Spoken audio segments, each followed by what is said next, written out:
Bab 067. Berbagai pikiran negatif memenuhi benaknya. Apa mungkin Mas Aryo punya selingkuhan? Apa berlian ini untuk perempuan lain? Pikirnya dengan emosi bercampur curiga. Namun, Dewi tidak ingin gegabah dan langsung menuduh Aryo. Ia memutuskan untuk diam-diam menyelidiki dan mencari tahu kebenaran di balik pembelian berlian tersebut. 121. Dewi melangkah cepat ke dapur, mencari keberadaan Tias yang sedang meminum es jeruk buatan Mbok Sumi. Dengan raut wajah cemas, ia memanggil, "Tias, ikut aku sebentar." Tias mengernyitkan dahi, meletakkan kembali gelas es miliknya, lalu bergegas mengikuti Dewi. "Ada apa, Dewi? Kamu kelihatan gelisah. Apa ada sesuatu yang mengganggumu?"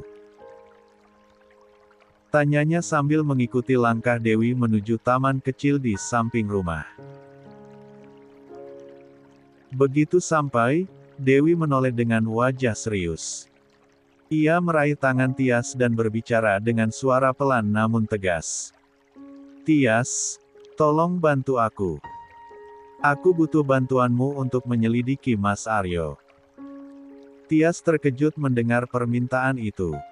"Menyelidiki? Kenapa? Ada apa dengan Tuan Aryo?" Dewi menarik napas panjang, mencoba menenangkan dirinya sebelum melanjutkan. "Tadi pagi, waktu aku mau milihin baju kotor aku nemuin sesuatu di saku jasnya, aku nemuin nota pemesanan cincin berlian, tapi tidak ada nama pemesan di nota itu. Mas Aryo juga nggak pernah kasih cincin berlian ke aku akhir-akhir ini." Suaranya mulai bergetar, menandakan kegelisahan yang mendalam. "Aku curiga, Tias. Aku curiga cincin itu bukan untukku. Aku takut dia membelikan cincin itu untuk selingkuhannya." Tias menatap Dewi dengan raut wajah yang bercampur antara simpati dan skeptisisme. "Dewi, jangan langsung berpikiran buruk. Itu belum tentu benar. Mungkin saja cincin itu memang untuk kamu, tapi dia masih mencari waktu yang tepat untuk memberikannya." Dewi menggeleng dengan tegas, matanya memancarkan ke Dewi. "Kalau memang buat aku, kenapa dia nggak kasih langsung? Nota itu sudah seminggu yang lalu, Tias. Aku cek tanggal pemesanannya. Kalau dia mau kasih ke aku, kenapa dia harus menunda-nunda?" Tias mencoba berpikir jernih, berusaha menenangkan majikannya yang terlihat semakin gelisah. Atau mungkin cincin itu bukan untuk selingkuhan, tapi untuk hadiah seseorang yang lain. Mungkin untuk Nyonya Lasmi. Mungkin beliau akan pulang dari Singapura dalam waktu dekat. "Tias, itu nggak mungkin," potong Dewi cepat. "Aku baru saja telepon Joni kemarin, dan dia bilang nenek belum tahu kapan diperbolehkan pulang. Kondisinya masih butuh perawatan intensif. Jadi, kayaknya nggak mungkin hadiah itu untuk nenek, kayak nggak masuk akal." Tias terdiam sejenak, menatap Dewi yang kini menundukkan kepala, tampak sedih dan penuh dengan kecurigaan. Setelah beberapa detik berlalu, ia meletakkan tangannya di bahu Dewi. "Baiklah, Dewi. Kalau memang kamu yakin ada yang nggak beres, aku akan bantu kamu cari tahu. Tapi, kamu harus tenang dulu. Jangan langsung menuduh tanpa bukti." Dewi mengangkat wajahnya, menatap Tias dengan mata yang sedikit berkaca-kaca. "Kamu yakin mau bantu aku, Tias?" "Tentu," jawab Tias dengan suara lembut namun penuh Dewi. "Aku nggak mau kamu terus-terusan dihantui rasa curiga yang bisa merusak pikiran dan hatimu. Kita selidiki ini pelan-pelan, oke?" Tapi aku juga berharap, semoga semua ini hanya kesalahpahaman. Aku nggak ingin kamu terluka lebih jauh. Dewi mengangguk pelan, merasa sedikit lega mendengar janji dari pengawal sekaligus sahabatnya. Namun, di dalam hatinya, kecurigaan itu tetap tumbuh, menghantui setiap sudut pikirannya. Sesaat, mereka hanya duduk diam di bangku taman, ditemani angin sore yang membawa aroma tanah basah setelah hujan. Kini, Dewi harus mempersiapkan diri untuk apapun yang akan mereka temukan nanti. 122. Seharian penuh, pikiran Dewi tidak tenang. Duduk di kamar dengan tatapan kosong, ia memikirkan hal buruk tentang Aryo. Bagaimana kalau Mas Aryo benar-benar selingkuh? Bagaimana kalau dia sudah punya istri lagi di belakangku? Gumam Dewi dengan suara bergetar. Bayangan suaminya dengan wanita lain membuat dadanya terasa sesak. Ia menutup wajah dengan kedua tangannya, air mata mengalir tanpa bisa ia tahan. Apakah ini karma? Tanyanya pada diri sendiri, suara lirihnya hampir tenggelam oleh tangisnya. Karma karena aku juga menikah dengan suami orang. Tapi, ini kan bukan keinginanku. Aku menikah karena terpaksa, aku nggak pernah bermaksud menyakiti Mopka Siskamas. Suaranya pecah, dan tangisnya semakin menjadi. Namun, di tengah kesedihannya, pikirannya mulai menguat. Kalau benar Mas Aryo punya wanita lain, aku nggak akan tinggal diam. Aku akan minta cerai. Aku nggak mau dimadu, ucapnya dengan tegas, meskipun hatinya masih terbelah antara cinta dan kekecewaan. Sementara itu, di kantornya, Aryo sibuk memeriksa tumpukan berkas di meja kerjanya. Ia terlihat tenang dan fokus, seperti tidak ada beban apapun. Tiba-tiba, pintu ruangannya diketuk. Masuk, jawab Aryo tanpa mengalihkan pandangan dari dokumen di tangannya. Sang asisten, Viko masuk dengan langkah mantap. Ada apa, Vik? Tanya Aryo sambil menandatangani sebuah dokumen. Pak Aryo, saya sudah booking restoran di Hotel Samudra sesuai permintaan Anda, dan juga kamar Presiden Suite untuk 2 malam, lapor Viko dengan suara profesional. Aryo mengangguk pelan, senyumnya tipis. Bagus. Terima kasih, Viko, balasnya singkat. Namun, Viko tampak ragu untuk pergi. Ia berdiri beberapa detik di tempatnya sebelum akhirnya berbicara lagi. Pak Aryo, saya ingin memberitahu sesuatu, kata Viko sambil melirik ke arah pintu untuk memastikan tidak ada yang mendengar. Aryo mengerutkan dahi. Apa itu? Tanyanya, penasaran. Viko mendekatkan tubuhnya, membungkuk sedikit, dan berbisik pelan ke telinga Aryo. Wajah Aryo berubah mendengar informasi yang disampaikan Viko. Ia menghela napas panjang, lalu menatap anak buahnya dengan serius. Baiklah. Rahasiakan ini dari siapapun. Jangan sampai ada yang tahu. Biar aku sendiri yang mengurusnya, ucap Aryo dengan nada perintah. Tapi, Pak, Anda yakin? Bagaimana kalau istri Anda curiga? Tanya Viko hati-hati, suaranya terdengar penuh keraguan. Aryo tersenyum tipis, tetapi matanya tetap tajam. Tidak mungkin, Viko. Asal kamu tutup mulut, semuanya akan aman, jawabnya penuh percaya diri.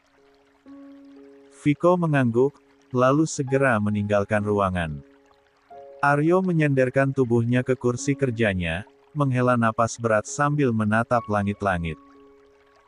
Semoga saja semua ini lancar, jangan sampai Dewi tahu, gumamnya pelan. Namun, di balik kata-katanya yang penuh keyadewi, ada sedikit kegelisahan yang tampak di matanya. Sesuatu yang sedang direncanakannya tampak terlalu berisiko. Tanpa diketahui oleh Aryo, kalau Dewi di rumah sedang resah karena memikirkan hal-hal buruk yang dilakukan oleh Aryo di belakangnya. 123. Siang itu juga, Tias melangkah memasuki toko berlian dengan nota di tangannya, wajahnya tegas meskipun perasaan bercampur aduk. Ia langsung menuju meja resepsionis dan menyapa salah satu pegawai dengan sopan. "Permisi, saya ingin menanyakan sesuatu," ujar Tias sambil menyerahkan nota yang ia dapatkan dari Dewi. "Apa seminggu yang lalu ada seorang pria yang memesan berlian di sini? Ini nota pesanannya." Pegawai itu menerima nota tersebut dan memeriksanya dengan teliti. Setelah beberapa saat, ia mengangguk. "Benar, memang ada pemesanan cincin di toko kami berdasarkan nota ini. Tapi, maaf, kami tidak bisa menyebutkan nama pemesan," jawabnya dengan nada formal. Tias menghela napas kecil, lalu mencoba bertanya lagi. "Kalau begitu, bolehkah saya tahu cincin seperti apa yang dipesan?" Pegawai tersebut tampak ragu sejenak, sebelum akhirnya berkata, "Sebentar ya, saya panggilkan manajer kami dulu. Biar beliau yang menjawab pertanyaan kakak. Silakan duduk dulu kak." Tias mengangguk dan menuju sofa yang tersedia. Sambil menunggu, pikirannya berputar. Nota itu ditemukan oleh Dewi di saku jas Aryo, majikannya. Apa sebenarnya yang sedang terjadi? Apa benar Aryo yang memesan cincin itu? Tak lama kemudian, seorang pria berseragam rapi mendekati Tias. "Permisi, apakah Anda yang bertanya tentang nota ini?" tanyanya sopan. "Iya, Pak," jawab Tias sambil mengangguk. "Kebetulan, nota ini ditemukan oleh majikan saya di saku jas suaminya. Saya ingin mengetahui lebih lanjut tentang pemesanan ini." Manajer tersebut tersenyum tipis, tapi raut wajahnya tetap tegas. "Mohon maaf, kami tidak bisa membocorkan informasi pemesan karena itu adalah privasi pelanggan kami." Tias berusaha menahan rasa kecewa. "Baiklah, saya menghargai kebijakan itu. Tapi, bolehkah saya tahu cincin seperti apa yang dipesan?" Manajer itu terdiam sejenak, lalu menjawab dengan tenang, "Cincin yang dipesan adalah cincin pasangan, yang biasanya digunakan untuk melamar seseorang." Tias terpaku. Kata-kata itu menggetarkan pikirannya. Cincin pasangan. Aryo mau melamar wanita lain. Pikirnya dengan perasaan tak menentu. Ia berusaha mengendalikan ekspresi wajahnya, lalu bangkit berdiri. "Baik, terima kasih atas informasinya, Pak. Saya pamit dulu," ucapnya sopan. Manajer itu mengangguk hormat. "Sama-sama, Kak. Hati-hati di jalan." Tias melangkah keluar dari toko dengan langkah berat, pikirannya terus berkecamuk. Apa yang sebenarnya dilakukan Tuan Aryo di belakang Dewi? Setibanya di villa, Dewi langsung menyambut Tias yang baru saja masuk ke dalam rumah. Wajahnya penuh kecemasan, tanda ia sudah tidak sabar menanti kabar dari Tias. "Gimana, Tias? Kamu udah dapat infonya?" tanya Dewi buru-buru, suaranya bergetar. 124. Tias menatap Dewi dengan ragu sebelum akhirnya menjawab, "Tidak semuanya, Dewi. Manajer toko tidak mau memberitahu banyak." Dia hanya bilang bahwa cincin itu adalah cincin pasangan yang biasanya dipakai untuk melamar. Tapi dia tidak mau memberitahu siapa yang memesan atau kapan pesanannya diambil, jelasnya pelan. Raut wajah Dewi berubah drastis.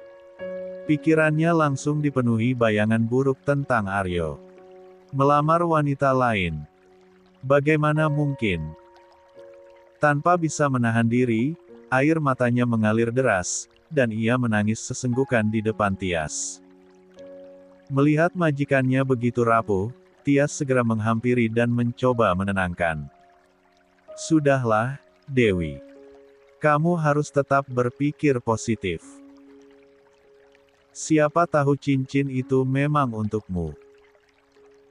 Mungkin Tuan Aryo ingin memberikan kejutan, ucap Tias dengan lembut.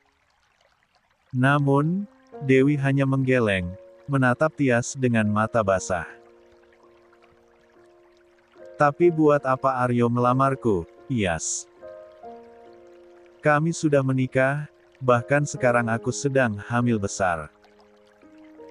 Tega-teganya dia berpikir untuk melamar wanita lain di saat seperti ini, suaranya pecah, tangisnya semakin deras. Dewi menghapus air matanya dengan kasar, lalu berkata dengan nada tegas meskipun penuh luka, pokoknya, kalau Mas Aryo nekat menikahi wanita lain, aku lebih baik minta cerai. Aku nggak bakal sanggup dimadu. Membayangkan Mas Aryo dengan wanita lain saja, sudah membuat hatiku sakit. Tias hanya bisa menghela napas berat. Dalam hati, ia berdoa semoga pikiran buruk Dewi tentang suaminya tidak benar. Namun, melihat keadaan Dewi yang begitu terpukul, Tias pun ikut merasa bimbang. Apa yang harus dia lakukan untuk membantu Dewi? Sore harinya, Dewi duduk di ruang tamu dengan ponsel di tangannya, wajahnya tampak gelisah. Setelah mempertimbangkan beberapa saat, akhirnya ia memutuskan untuk menghubungi Runa, sahabatnya. Setelah beberapa saat, suara ceria Runa terdengar di seberang. Halo, Dewi. Apa kabar? Sapa Runa hangat. Aku baik, Ran. Kamu apa kabar? Aku kangen banget sama kamu, balas Dewi dengan suara yang terdengar lemah. Aku juga kangen. Kapan kamu mulai kuliah lagi? Tanya Runa penuh semangat. Dewi terdiam sejenak sebelum menjawab. Aku sudah mulai cuti, Ran. Mas Aryo nggak memperbolehkan aku kuliah lagi sekarang. Runa terdengar kecewa. Yah, padahal aku senang banget kalau ada kamu di kampus. Tapi ya sudahlah, mungkin Pak Aryo hanya ingin menjaga kesehatanmu biar nggak kecapean. Dewi hanya menggumam pelan, lalu terdiam lagi. Ada sesuatu yang ingin ia tanyakan, tapi ia ragu. Namun, Runa menyadari hal itu. Dewi, ada apa? Kenapa kamu diam? Apa ada masalah? Tanya Runa, suaranya penuh perhatian. Dewi menarik napas dalam-dalam sebelum akhirnya berkata pelan, Runa, bisakah kamu tanyakan pada Mas Juna apakah Mas Aryo selingkuh dan ingin melamar selingkuhannya itu? Apa? Runa terdengar sangat terkejut. Apa maksudmu, Dewi? Bagaimana mungkin Pak Aryo selingkuh dan mau melamar wanita lain saat kamu hamil besar? 125. Dewi lalu menceritakan tentang nota pemesanan cincin berlian yang ditemukan di saku jas Aryo, dan hasil penyelidikan Tias di toko berlian tadi. Oh Tuhan, Runa terdengar tidak percaya. Aku tidak menyangka Pak Aryo bisa seperti itu. Tapi, sebenarnya aku beberapa kali melihat perempuan masuk ke ruangan Pak Aryo. Entah itu orang yang sama atau tidak, aku nggak tahu. Perasaan Dewi semakin hancur mendengar penuturan Runa. Jadi benar, Ran. Apa Mas Aryo memang sedang dekat dengan perempuan Ain? Tanyanya dengan suara yang bergetar. Tenanglah, Dewi. Jangan langsung berpikiran buruk. Aku akan coba tanyakan ini pada Mas Juna dulu. Aku janji akan bantu mencari tahu, ucap Runa menenangkan. Dewi mengangguk meskipun Runa tidak bisa melihatnya. Iya, terima kasih, Runa. Aku tunggu kabar darimu.